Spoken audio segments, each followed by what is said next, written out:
നമസ്കാരം. നമ്മളുടെ വലിയ രീതിയിലുള്ള അശ്രദ്ധ കൊണ്ടും അതുപോലെ തന്നെ അറിവില്ലായ്മ കൊണ്ടും നമ്മളെ ബാധിക്കുന്നതും അവസാന ഘട്ടത്തിലെത്തിയാൽ ചികിത്സയില്ലാതെ പ്രയാസപ്പെടുന്നതുമായിട്ടുള്ള ഒരു കണ്ടീഷനാണ് നമ്മൾ ഇന്ന് സംസാരിക്കാൻ പോകുന്ന സ്തനാർബുദം അല്ലെങ്കിൽ CA ബ്രസ്റ്റ് അല്ലെങ്കിൽ ബ്രസ്റ്റ് ക്യാൻസർ എന്നൊക്കെ പറയുന്നത്. പലപ്പോഴും ഇതിൻ്റെയൊക്കെ സിറ്റുവേഷൻസിലൂടെ അല്ലെങ്കിൽ ആദ്യ ലക്ഷണങ്ങളിലൂടെയൊക്കെ പേഷ്യൻസ് കടന്നു പോയാലും ഇതെന്താണെന്ന് മനസ്സിലാക്കാതിരിക്കുകയും അതുപോലെ തന്നെ ഇതിന് ചികിത്സ തേടാതിരിക്കുകയും ഒക്കെ ചെയ്യുമ്പോഴാണ് പിന്നീട് ഇത് ചികിത്സിച്ച് മാറ്റാൻ പറ്റാത്ത രീതിയിൽ ഒരു കണ്ടീഷനിലോട്ട് അല്ലെങ്കിൽ ഒരു ക്യാൻസർ എന്നുള്ളൊരു കണ്ടീഷനിലോട്ട് പോകുന്നതും നമ്മുടെ ലൈഫ് അവിടെ സ്റ്റോപ്പ് ആകുന്നതും. പലപ്പോഴും നമ്മളുടെ അസുഖങ്ങളെ തരംതിരിക്കുമ്പോൾ അല്ലെങ്കിൽ അർബുദമായിട്ട് തരംതിരിക്കുമ്പോൾ ശ്വാസകോശ അർബുദങ്ങൾ കഴിഞ്ഞു കഴിഞ്ഞാൽ പിന്നീട് കാണപ്പെടുന്ന അല്ലെങ്കിൽ അതുവഴി മരണങ്ങൾ സംഭവിക്കുന്ന ആ ഒരു അവസ്ഥ സെക്കൻഡ് സ്റ്റേജാണ് സ്തനാർബുദം അല്ലെങ്കിൽ CA ബ്രസ്റ്റ് അല്ലെങ്കിൽ ബ്രസ്റ്റ് ട്യൂമർ എന്നുള്ള രീതിയിലൊക്കെ നമ്മൾ പറയുന്നത്. അപ്പോൾ ഇന്ന് നമ്മൾ അത്തരം കാര്യങ്ങൾ വന്നതിന് ശേഷം ഉള്ളതല്ല, വരാൻ പോകുന്നതിന് മുന്നോടിയായിട്ട് പ്രധാനമായിട്ടും അറിഞ്ഞിരിക്കേണ്ട കാരണങ്ങളും അതുപോലെ തന്നെ അതിൻ്റെ ലക്ഷണങ്ങളും നമുക്ക് എന്തെല്ലാം ചെയ്യാൻ പറ്റും, ഇനി വന്നു കഴിഞ്ഞാൽ ഫസ്റ്റ് സ്റ്റേജിലെല്ലാം എന്തെല്ലാം നമുക്ക് ചെയ്ത് നോക്കാം എന്നൊക്കെയാണ് ഇന്ന് സംസാരിക്കുന്നത്.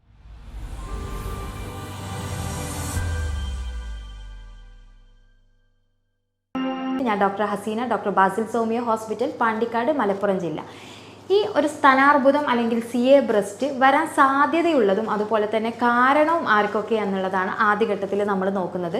സാധാരണ രീതിയിൽ നമുക്ക് സ്തനാർബുദം വരാൻ കാരണങ്ങളെന്ന് പറഞ്ഞാൽ ജനറ്റിക്കായിട്ട് പാരമ്പര്യമായിട്ടുണ്ടെങ്കിൽ വരാനുള്ള സാധ്യത കൂടുതലാണ് എന്ന് വിചാരിച്ച് നമുക്ക് പാരമ്പര്യമായിട്ട് എല്ലാവർക്കും അങ്ങനെ ഉണ്ടാവണം എന്നില്ലെങ്കിൽ പോലും നമ്മുടെ ഫാമിലിയിൽ ഒരാൾക്ക് ഉണ്ടായിട്ടുണ്ടെങ്കിൽ, ലൈക്ക് നമ്മുടെ ഉമ്മാക്കോ അല്ലെങ്കിൽ നമ്മുടെ സിസ്റ്റേഴ്സിന് അല്ലെങ്കിൽ അമ്മായിമാർക്ക് പൊതുവേ കുടുംബത്തിൽ ആർക്കെങ്കിലും ഉണ്ടായിട്ടുണ്ടെങ്കിൽ നമ്മൾ നോർമലി കമ്പയർ ചെയ്ത് നോക്കുമ്പോൾ അത്തരം ആളുകളിലുള്ള ഒരാൾക്കും കൂടെ വരാനുള്ളൊരു സാധ്യത കൂടുതലാണ്.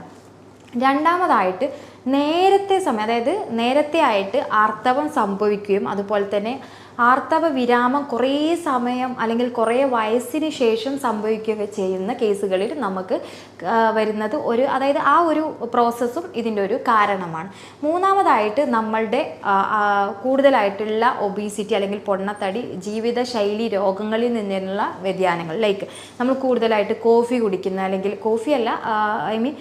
മദ്യം അതുപോലെ തന്നെ കഫീൻ ഐറ്റംസ് അധികം യൂസ് ചെയ്യുക, അൺവാണ്ടഡ് ആയിട്ടുള്ള അൺഹെൽത്തി ഡ്രിങ്ക്സുകൾ അല്ലെങ്കിൽ ഫുഡുകളൊക്കെ കൂടുതൽ ലൈക്ക് കൊഴുപ്പടങ്ങിയ ഭക്ഷണങ്ങൾ കൂടുതലായിട്ട് കഴിക്കുക, എണ്ണ, അതുപോലെ തന്നെ അത്തരം വിഷയങ്ങൾ, ആൽക്കഹോളിൻ്റെ ഉപയോഗം, ഇത്തരം കണ്ടീഷൻസ് ഉണ്ടെങ്കിലും ഇതൊരു പ്രധാനമായിട്ടുള്ളൊരു കാരണം തന്നെയാണ്. ഇനി പറയാൻ പോകുന്നത് നമ്മളുടെ ഹോർമോണൽ ഇംബാലൻസ്. അത് നമ്മൾ ഹോർമോൺ ടാബ്ലറ്റുകൾ, ഇപ്പോൾ ഗർഭനിരോധന ടാബ്ലറ്റുകളൊക്കെ കൂടുതലായിട്ട് എടുക്കുക, അല്ലെങ്കിൽ ഇൻ ബിറ്റ്വീൻ എന്തെങ്കിലുമൊക്കെ ടാബ്ലറ്റുകൾ, ഹോർമോൺ ഡിസോർഡേഴ്സ് അല്ലെങ്കിൽ ഇംബാലൻസിനുള്ള ട്രീറ്റ്മെൻറ്റ് എടുക്കുന്നതിൻ്റെ ഭാഗമായിട്ട് ഒരുപാട് ടാബ്ലറ്റുകൾ എടുക്കുന്നതും സ്തനാർബുദം വരാനുള്ളൊരു കാരണം തന്നെയാണ്. ഇനി ഇതിനെ കൂടുതലായിട്ട് നമ്മൾ ക്ലാസിഫൈ ചെയ്യുകയാണെങ്കിൽ അല്ലെങ്കിൽ കൂടുതലായിട്ട് നമ്മൾ ഇതിനെ മനസ്സിലാക്കിയെടുക്കുകയാണെന്നുണ്ടെങ്കിൽ ആദ്യം പറഞ്ഞ പോലെ പാരമ്പര്യം ശ്രദ്ധിക്കേണ്ട ഒരു കാര്യം തന്നെയാണ്. എങ്കിൽ പോലും എല്ലാവർക്കും വരണം എന്നുള്ളൊരു സാഹചര്യമില്ല. ഇനി നമ്മൾ പീരിയഡ്സ് അല്ലെങ്കിൽ ആർത്തവത്തിൻ്റെ കാര്യത്തിലോട്ട് അങ്ങോട്ട് വരികയാണെങ്കിൽ 10 വയസ്സിന് മുന്നേ ആയിട്ട് ആർത്തവം സംഭവിച്ച കുഞ്ഞുങ്ങളിൽ അല്ലെങ്കിൽ ആർത്തവം നമുക്ക് അറ്റൻഡ് ചെയ്ത ഏജ് 10 വയസ്സിന് താഴെയാണെങ്കിൽ അവരിലും, അതുപോലെ തന്നെ നമുക്ക് 55 വയസ്സിന് ശേഷവും ആർത്തവ വിരാമം അല്ലെങ്കിൽ മെനാപ്പോസ് സംഭവിച്ചിട്ടില്ല എന്നുണ്ടെങ്കിലും ആ സ്ത്രീകളിലും ഇത്തരം കണ്ടീഷൻസ് വരാനുള്ള സാധ്യത കൂടുതലാണ്.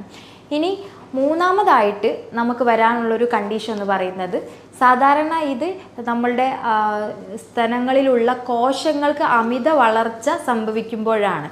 സോ ആ ഒരു വിഷയമായിട്ട് ബന്ധപ്പെട്ട് നമ്മൾ നോക്കുകയാണെങ്കിൽ തീരെ ഗർഭിണികളാവാത്ത ഒരവസ്ഥകളിലും അതുപോലെ തന്നെ നമുക്ക് ചെറിയ രീതി, അതായത് ഗർഭം നിർത്തി ചെറുപ്രായത്തിലൊക്കെ ഗർഭിണികളായിട്ട് അത് നിർത്തിയ സ്റ്റേജിലും കുറച്ച് കഴിയുമ്പോൾ നമുക്ക് തീർച്ചയായിട്ടും ഇത് വരാനുള്ളൊരു സാധ്യത മുൻകൂട്ടി കാണേണ്ടതാണ്. പിന്നീട് നമ്മൾക്ക് പറയാനുള്ളത് ആദ്യത്തെ ഗർഭധാരണം 30 വയസ്സിന് ശേഷമാണ് ഉണ്ടാവുന്നത് എന്നുണ്ടെങ്കിൽ അവരിലും ഇത്തരം കണ്ടീഷൻസ് വരാനുള്ളൊരു സാധ്യത കൂടുതലാണ്. ഒരിക്കലും പാലൂട്ടാത്ത ആളുകൾ, അതായത് തീരെ ഗർഭിണികളാവാതിരിക്കുക, മാത്രമല്ല ബ്രസ്റ്റ് ഫീഡിങ് കൊടുക്കാതിരിക്കുന്ന ഒരു സാഹചര്യം ഉണ്ടാവാം.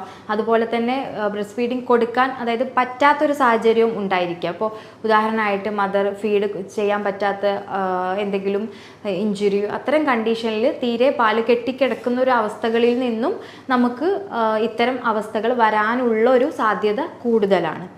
പിന്നെ നമ്മുടെ ശരീരത്തിൽ നോർമൽ ജീനിൽ നിന്ന് ക്യാൻസർ ജീനുകൾ വന്നു കഴിഞ്ഞാൽ ചേഞ്ചസ് എന്തെങ്കിലും ആൾട്ടർനേറ്റ് ചെയ്തിട്ട് ചേഞ്ചസ് വന്നു കഴിഞ്ഞാലും അത്തരം അവസ്ഥകളിലും നമുക്ക് ബ്രസ്റ്റ് ക്യാൻസർ വരാനുള്ള സാധ്യത മുൻകൂട്ടി കാണേണ്ടതാണ്.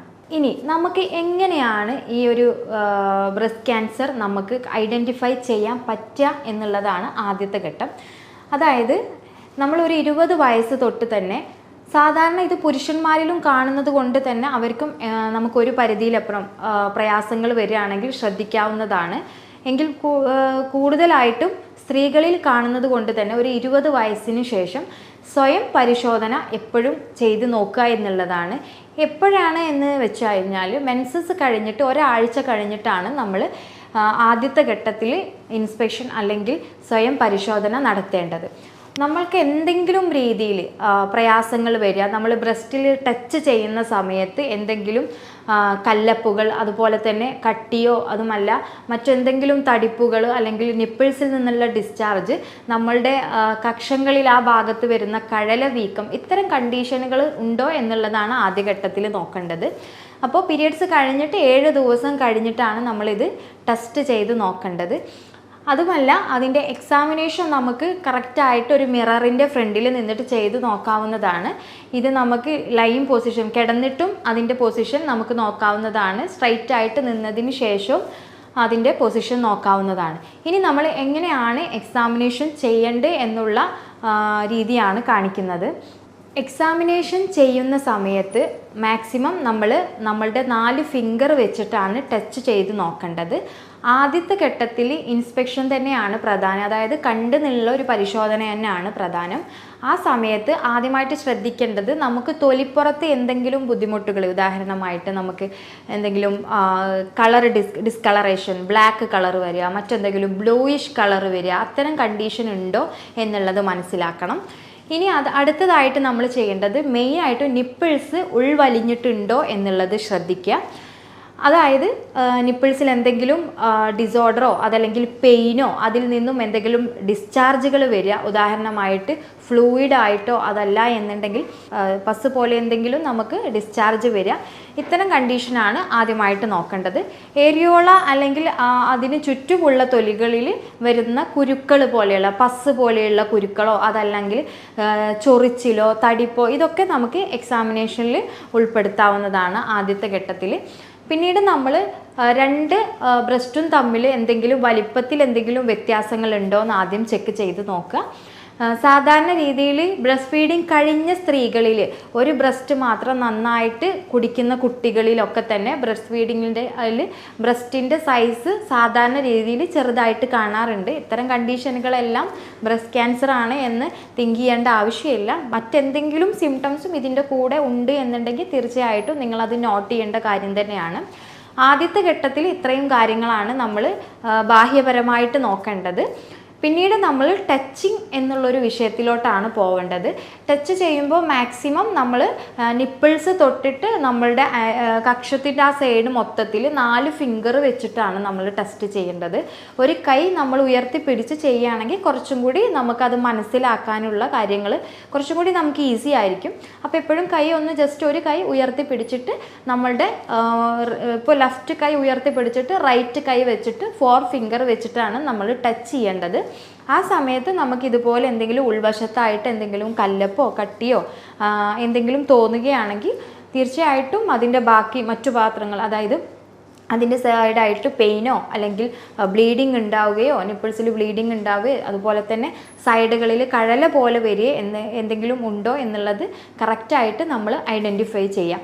ഇതുപോലെ 2 ബ്രസ്റ്റും നമ്മൾ സാധാരണ 2 മാസത്തിലെങ്കിലും അതല്ലെങ്കിൽ 1 മാസത്തിൽ, അത് നമ്മളുടെ ബില്ലിങ്ങിനനുസരിച്ച് നമ്മൾ എല്ലാ മാസവും ചെയ്തു പോരുകയാണെങ്കിൽ വളരെ നല്ലതാണ്. 20 വയസ്സിന് ശേഷം എല്ലാവരും അല്ലെങ്കിൽ എല്ലാ പെൺകുട്ടികളും ഇത് ചെയ്ത് നോക്കണം എന്നുള്ളതാണ് ആദ്യത്തെ ഘട്ടം. പിന്നീട് നമുക്ക് പ്രത്യേകിച്ച് ആർത്തവവിരാമം സംഭവിച്ചതിന് ശേഷമുള്ള സ്ത്രീകൾ, അതുപോലെ തന്നെ മെൻസസ് എന്തെങ്കിലും ഡിസോർഡർ ഉള്ള സ്ത്രീകൾ, അതുപോലെ തന്നെ ഗർഭം നിർത്തിയ സ്ത്രീകൾ, ഇത്തരം ആളുകൾ അല്ലെങ്കിൽ ഹോർമോണൽ ഇംബാലൻസ് പ്രോബ്ലംസ് കൊണ്ട് എന്തെങ്കിലും പ്രയാസങ്ങൾ അനുഭവിക്കുന്ന സ്ത്രീകളാണെങ്കിൽ തീർച്ചയായിട്ടും ഈ ചെക്കപ്പുകൾ ചെയ്ത് നോക്കേണ്ടതാണ്. ഇത്തരം പ്രയാസങ്ങൾ വന്നു എന്നുണ്ടെങ്കിൽ അല്ലെങ്കിൽ നിങ്ങൾക്ക് എന്തെങ്കിലും ഡൗട്ടുകൾ ഉണ്ട് തോന്നുകയാണ് എന്നുണ്ടെങ്കിൽ എപ്പോഴും നിങ്ങൾ ആദ്യഘട്ടത്തിൽ ഒരു 2 ഇയേഴ്സ്, ഒരു 35 വയസ്സിന് ശേഷം ഒരു 2 വർഷത്തിൽ ഒരു ഗൈനക്കോളജിസ്റ്റിനെ കണ്ടിട്ട് അതിലൊരു ഒപ്പീനിയൻ എടുക്കാവുന്നതാണ്. ഇനി നിങ്ങൾക്ക് എന്തെങ്കിലും ഒരു തടിപ്പുകളോ കാര്യങ്ങളോ നിങ്ങൾക്ക് ഫീൽ ചെയ്തു എന്നുണ്ടെങ്കിൽ തീർച്ചയായിട്ടും നമുക്ക് ഒരു ഡോക്ടറെ കണ്ട് കൺസൾട്ട് ചെയ്യാം. അതിൽ തന്നെ നമുക്ക് മാമോഗ്രാഫി ചെയ്തിട്ടാണ് നമ്മളത് ഐഡൻറ്റിഫൈ ചെയ്യുക. നമ്മൾ എക്സ്റേ പോലെയുള്ള ചെറിയ കണങ്ങൾ കടത്തി വിട്ടിട്ടാണ് അതിൻ്റെ ഉള്ളിലുള്ള പ്രയാസങ്ങൾ നമ്മൾ മനസ്സിലാക്കുക. എന്ത് പ്രയാസങ്ങൾ ഉണ്ട് അല്ലെങ്കിൽ 1 ടൈംസ് ഇത്തരത്തിലൊരു പ്രയാസങ്ങൾ കണ്ടു എന്നുണ്ടെങ്കിൽ തീർച്ചയായിട്ടും നിങ്ങൾക്കൊരു 1 ഇയർ വൺസ് എങ്കിലും നിങ്ങളൊരു ഗൈനക്കോളജിസ്റ്റിനെ അല്ലെങ്കിൽ അതുമായിട്ട് ബന്ധപ്പെട്ട ഒരു ഡോക്ടറെ കണ്ടിട്ട് ഒരു ഒപ്പീനിയൻ എടുക്കാവുന്നതാണ്. ഇനി ഗർഭിണികളിലാണ് ഇത്തരം പ്രയാസങ്ങൾ കണ്ടു എന്നുണ്ടെങ്കിൽ ഡയറക്റ്റായിട്ട് തന്നെ നിങ്ങളുടെ ഡോക്ടറെ ഇത് വിവരം അറിയിക്കുക. അതിന് വേണ്ട നിർദ്ദേശങ്ങൾ നിങ്ങൾ എടുക്കുക. ആ സമയത്ത് ഗർഭിണികളാകുന്ന സമയത്ത് നമുക്ക് സ്തനാർബുദം സംഭവിച്ചു കഴിഞ്ഞാൽ ഒരിക്കലും നമുക്ക് മറ്റ് കണ്ടീഷനോ കൂടുതൽ മെഡിസിൻസ് എടുക്കാനോ പറ്റുന്നതല്ല. അപ്പോൾ അതിനനുസരിച്ച് നിങ്ങളുടെ ലൈഫ് സ്റ്റൈൽ നിങ്ങൾ കറക്റ്റ് ചെയ്യുക. അത് നിങ്ങളുടെ ഡോക്ടറുടെ സഹായം തേടുക. ഇനി നമ്മൾ ശ്രദ്ധിക്കേണ്ട കുറച്ച് കാര്യങ്ങളെന്ന് പറഞ്ഞു കഴിഞ്ഞാൽ കൂടുതലായിട്ട് അമിതമായിട്ടുള്ള എണ്ണക്കടികളും കൊഴുപ്പടങ്ങിയിട്ടുള്ള ഭക്ഷണം. കാരണം നമ്മളുടെ ബ്രസ്റ്റ് എന്ന് പറയുന്നത് ഫാറ്റ് ഡെപ്പോസിറ്റഡ് ആണ്. അപ്പോൾ കൂടുതൽ അൺവാണ്ടഡ് ആയിട്ടുള്ള ഫാറ്റുകൾ കഴിക്കുന്ന ശീലം ഒഴിവാക്കിയിട്ട് റിച്ച് ആയിട്ടുള്ള കാര്യങ്ങൾ ചെയ്തു കൊടുക്കുക. ഇനി നിങ്ങൾ ചെയ്യേണ്ട ഒരു കാര്യം എന്ന് വെച്ചാൽ നിങ്ങൾ എപ്പോഴും ബ്രസ്റ്റ് കെയർ ചെയ്യുന്നത് കൊണ്ട് തന്നെ അല്ലെങ്കിൽ ബ്രസ്റ്റിൽ ക്രാക്സ് വരുന്ന ആളുകളുണ്ടാവും, ചൊറിച്ചിൽ വരുന്ന ആളുകളുണ്ടാവും. അവരൊക്കെ ഒരു പരിധിയിലപ്പുറം ഇത്തരം പ്രയാസങ്ങൾ ഉണ്ടെങ്കിൽ എപ്പോഴും നിങ്ങൾ ഒരു എക്സാമിനേഷൻ എന്നുള്ള രീതിയിലോട്ട് പോവുകയും ഫർദറായിട്ട് ഒരു ഡോക്ടറുടെ കൺസൾട്ടേഷൻ തേടുകയും നിർബന്ധമായിട്ടും അത് ചെയ്യേണ്ട ഒരു കാര്യമാണ്. ഇതിൽ ശ്രദ്ധിക്കേണ്ട കാര്യങ്ങളെന്ന് പറഞ്ഞു കഴിഞ്ഞാൽ നമ്മൾ എക്സാമിനേഷൻ ചെയ്യുന്ന സമയത്തോ അല്ലാതെയോ നമ്മളെ ബ്രസ്റ്റിൽ കാണുന്ന തൊലിപ്പുറത്ത് ഉണ്ടാകുന്ന പ്രയാസങ്ങൾ, അത് ചൊറിച്ചിലാവാം, ക്രാക്സുകളാകാം, എന്തെങ്കിലും പസ് കെട്ടി നിൽക്കുന്ന രീതിയിലാവാം, നിപ്പിൾസ് നമുക്കുള്ളിലോട്ട് വലിഞ്ഞു മുറുകുന്ന രീതിയിലുള്ള പ്രയാസങ്ങളാവാം, കക്ഷത്തിൽ കാണുന്ന കഴല പോലെയുള്ളതാവാം, തൊട്ട് നോക്കുമ്പോൾ ഉണ്ടാകുന്ന ബുദ്ധിമുട്ടുകളാവാം. ഇത്തരം കണ്ടീഷൻസുകൾ എന്ത് തന്നെ ആയാലും അല്ലെങ്കിൽ അതിൽ നിന്ന് കുറച്ച് സിവിയർ ആയിട്ട് ഡിസ്ചാർജ് വരിക, തൊട്ട് നോക്കുമ്പോൾ നമുക്ക് തടിപ്പ് അനുഭവപ്പെടുക, കക്ഷങ്ങളിൽ കാണുന്ന കഴല വീർത്ത് നിൽക്കുന്ന ഒരു കണ്ടീഷൻ ഉണ്ടാവുക. ഇത്തരം കണ്ടീഷൻ ഉണ്ടെങ്കിൽ നിർബന്ധമായും നിങ്ങൾ ഡോക്ടറെ കണ്ട് കൺസൾട്ട് ചെയ്യേണ്ടത് തന്നെയാണ്. അതോടൊപ്പം തന്നെ നിങ്ങളുടെ സാധ്യതകൾ നിങ്ങൾ ആദ്യം കറക്റ്റ് ചെയ്യുക. ആർത്തവം നിന്ന ആളുകളാണോ, ആർത്തവം നേരത്തെ ഉണ്ടായതാണോ, കൊഴുപ്പടിഞ്ഞിട്ടുണ്ടായതാണോ കണ്ടീഷനാണോ, അതല്ലെങ്കിൽ ഗർഭം നിരോധന മാർഗങ്ങൾ ഒരുപാട് ഉപയോഗിച്ച ആളുകളാണോ, ഹോർമോൺ ടാബ്ലറ്റ് ഒരുപാട് യൂസ് ചെയ്ത ആളുകൾ, ഗർഭം നിർത്തിയ ആളുകൾ, ഇത്തരം ആളുകളെല്ലാം തന്നെ നമ്മളുടെ ഈ ഒരു പ്രായത്തിലും അല്ലെങ്കിൽ ഈ ഒരു അവസ്ഥകളിലും പെട്ടെന്ന് തന്നെ അത് ഐഡൻറ്റിഫൈ ചെയ്തിട്ട് ഡോക്ടറുടെ കൺസൾട്ടേഷൻ എടുക്കേണ്ടതാണ്. ഇതിൽ ശ്രദ്ധിക്കേണ്ട ഒരു കാര്യം എന്ന് വെച്ചാൽ നമ്മൾ പീരിയഡ്സ് ആവുന്നതിന് മുമ്പേയും പീരിയഡ്സിൻ്റെ ടൈമിലൊക്കെ തന്നെ പല സ്ത്രീകളിലും ബ്രസ്റ്റിൽ നല്ല പെയിൻ അനുഭവപ്പെടാറുണ്ട്. പലപ്പോഴും ഇത് ബ്രസ്റ്റ് ക്യാൻസർ ആണോ എന്ന് സ്ത്രീകൾ ഒരു ഡൗട്ട് വെക്കാറുണ്ട്. ഫൈബ്രോ അഡിനോമ കണ്ടീഷൻ ഒരിക്കലും ക്യാൻസർ അല്ല. പക്ഷെ അത്തരം കണ്ടീഷൻ ഉണ്ടെങ്കിൽ നിങ്ങൾ കറക്റ്റായിട്ട് അതിന് വേണ്ട കാര്യങ്ങൾ ചെയ്യണം. കാരണം എപ്പോഴും ബ്രസ്റ്റ് ക്യാൻസർ എന്ന് പറയുമ്പോൾ 2 തരത്തിലാണ്, ബിനൈൻ ആയിട്ടും മാലിഗ്നൻസി ആയിട്ടുണ്ട്. അതായത് ക്യാൻസർ അല്ലാത്തൊരു ട്യൂമർ വരാറുണ്ട്, ട്യൂമർ ലൈക്ക്, അതായത് ഒരു കൊഴുപ്പടിഞ്ഞു കൂടിയ കണ്ടീഷൻ വരാറുണ്ട്, ഗ്രൗത്തുകൾ വരും. അതുപോലെ തന്നെ ക്യാൻസർ കണ്ടീഷൻ വന്ന അവസ്ഥയിലും നമുക്ക് ഗ്രൗത്തുകൾ വരും. അപ്പോൾ ആദ്യ ഘട്ടത്തിൽ അതെന്താ എന്നുള്ളത് ഐഡൻറ്റിഫൈ ചെയ്യുക. സാധാരണ ഫൈബ്രോ അഡിനോമ വന്നു കഴിഞ്ഞാൽ അല്ലെങ്കിൽ പെയിൻഫുൾ ആയിട്ടുള്ള ബ്രസ്റ്റ് കണ്ടീഷൻ ഉണ്ടായാലും പീരിയഡ്സ് ആകുമ്പോൾ അത് നോർമലൈസ് ചെയ്തിട്ട് പോവാറുണ്ട്. ഇനി അതിൻ്റെ ഇൻറ്റൻസിറ്റി കൂടി വരുന്നു അല്ലെങ്കിൽ മറ്റെന്തെങ്കിലും പ്രയാസങ്ങൾ വരുന്നു എന്നുണ്ടെങ്കിൽ തീർച്ചയായിട്ടും നിങ്ങൾ ഡോക്ടറെ കൺസൾട്ട് ചെയ്യേണ്ടതാണ്. ഇനി ഇവിടെ ശ്രദ്ധിക്കേണ്ടത്, നമ്മൾ എക്സാമിനേഷൻ ചെയ്യുന്ന സമയത്തോ അല്ലാതെയോ തന്നെ നമ്മൾക്ക് ബ്രസ്റ്റിന് ഉള്ളിലാവട്ടെ അല്ലെങ്കിൽ പുറത്താവട്ടെ കാണുന്ന വ്യതിയാനങ്ങൾ, ഉദാഹരണമായിട്ട് നിപ്പിൾസിൽ ആദ്യഘട്ടത്തിൽ തന്നെ നിപ്പിൾസിൽ കാണുന്ന വ്യത്യാസങ്ങൾ, ഉദാഹരണമായിട്ട് ഡിസ്ചാർജ് വരിക, അതുപോലെ തന്നെ നമുക്ക് അവിടെ ചൊറിച്ചിലുണ്ടാവുക, നിപ്പിൾസ് ഉള്ളിലോട്ട് വലിയ, അതുപോലെ തന്നെ ചുറ്റിലും എന്തെങ്കിലും ഡിസ്കളറേഷൻ, അത് ബ്ലൂയിഷ് ആയിരിക്കാം, മേ ബി നല്ല റെഡ് കളർ ആയിരിക്കാം, പസ് കെട്ടി വന്ന ചെറിയ ചെറിയ കുരുക്കൾ ഉണ്ടാവാം, അതുപോലെ തന്നെ തൊട്ട് നോക്കുമ്പോൾ ആ ഭാഗങ്ങളിൽ നല്ല കട്ടിയായിട്ട് ഉള്ളിൽ നമുക്ക് ഫീൽ ചെയ്യാം. അത് മൂവ് ചെയ്യുന്നതും മൂവ് ചെയ്യാത്ത രീതിയിലും ഉണ്ടായിരിക്കും. അതുപോലെ തന്നെ നമുക്ക് പെയിന്, നമ്മുടെ കക്ഷങ്ങളുടെ സൈഡിൽ പെയിനുകളോ അല്ലെങ്കിൽ കഴല കെട്ടി നിൽക്കുന്ന രീതിയോ ഉണ്ടാവാം. ഇത്തരം കണ്ടീഷൻ ഉണ്ടെങ്കിൽ നിർബന്ധമായും തന്നെ നിങ്ങൾ ഡോക്ടറെ കണ്ടിട്ട് ഒരു ഒപ്പീനിയൻ എടുക്കുക എന്നുള്ളതാണ്. ആദ്യഘട്ടത്തിൽ നമ്മൾ ഐഡൻറ്റിഫൈ ചെയ്യണം, അത് മാമോഗ്രഫി വെച്ചിട്ട് നമ്മൾ ഐഡൻറ്റിഫൈ ചെയ്യുക, മറ്റു ഫർദർ ആയിട്ടുള്ള പ്രോസസ്സുകൾ വെച്ചിട്ട് ഐഡൻറ്റിഫൈ ചെയ്യുക എന്നുള്ളതാണ്. ഇനി നമ്മൾ ഇത്തരം കണ്ടീഷൻ എന്തെങ്കിലും ഉണ്ടായി കഴിഞ്ഞാൽ ഇതിൻ്റെ ചികിത്സ എങ്ങനെയാണ് എന്നുള്ളതാണ് അടുത്തത് നോക്കുന്നത്. എപ്പോഴും തുടക്കത്തിൽ തന്നെ പറഞ്ഞ പോലെ തന്നെ ഇത് കണ്ടെത്തി അതിന് കറക്റ്റായിട്ട് ചികിത്സ കൊടുത്തു കഴിഞ്ഞാൽ പൂർണ്ണമായിട്ട് മാറ്റിയെടുക്കാൻ പറ്റുന്ന ഒരവസ്ഥ ആയതുകൊണ്ട് തന്നെ കറക്റ്റായിട്ട് ഇതിനെപ്പറ്റി ഒരു അവെയർ ആയിരിക്കുക സ്ത്രീകൾ എന്നുള്ളതാണ് ആദ്യഘട്ടത്തിൽ. ഇനി ഇത് കണ്ടുപിടിച്ച് കഴിഞ്ഞാൽ ചികിത്സ നമുക്ക് പല രീതിയിലാണ്. നമുക്കതിനെ കംപ്ലീറ്റ് ആയിട്ട് ബ്രസ്റ്റ് റിമൂവ് ചെയ്തിട്ട് ആർട്ടിഫിഷ്യൽ ബ്രസ്റ്റ് വെക്കുന്ന ഒരു രീതിയുണ്ട്. നമുക്ക് ചെയ്യാൻ പറ്റുന്ന ഒരു കാര്യം എന്ന് പറയുന്നത്, ഇനി ഇത്തരം കണ്ടീഷൻസുകൾ വരാതിരിക്കാൻ വേണ്ടിയിട്ട് മാക്സിമം നിങ്ങൾ നല്ല ലൈഫ് സ്റ്റൈൽ, നല്ല ആരോഗ്യപരമായിട്ടുള്ള ലൈഫ് സ്റ്റൈൽ, അതുപോലെ തന്നെ ഡയറ്റ്, എക്സസൈസ്, അമിതമായിട്ട് ഇത്തരം കാര്യങ്ങൾ ലൈക്ക് ഹോർമോണൽ ടാബ്ലറ്റ്സുകളൊക്കെ എടുക്കുന്നുണ്ടെങ്കിൽ അത് കൊഴുപ്പുകൾ കുറയ്ക്കുക, കഫീൻ ഐറ്റംസ് കുറയ്ക്കുക, ഓയിലി ഫുഡുകൾ പരമാവധി കുറയ്ക്കുക.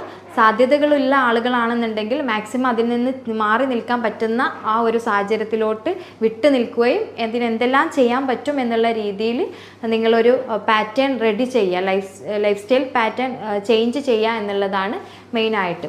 ഇത്തരം കണ്ടീഷനുമായിട്ട് പ്രയാസപ്പെടുന്ന ആളുകൾക്ക് കൂടുതൽ വിവരങ്ങൾ അറിയണമെങ്കിൽ തീർച്ചയായിട്ടും താഴെയുള്ള വാട്സപ്പ് നമ്പറിൽ കോൺടാക്റ്റ് ചെയ്യാവുന്നതാണ്. ഞാൻ doctor Haseena, doctor Basil സോമിയ hospital, Pandikkad, Malappuram ജില്ല.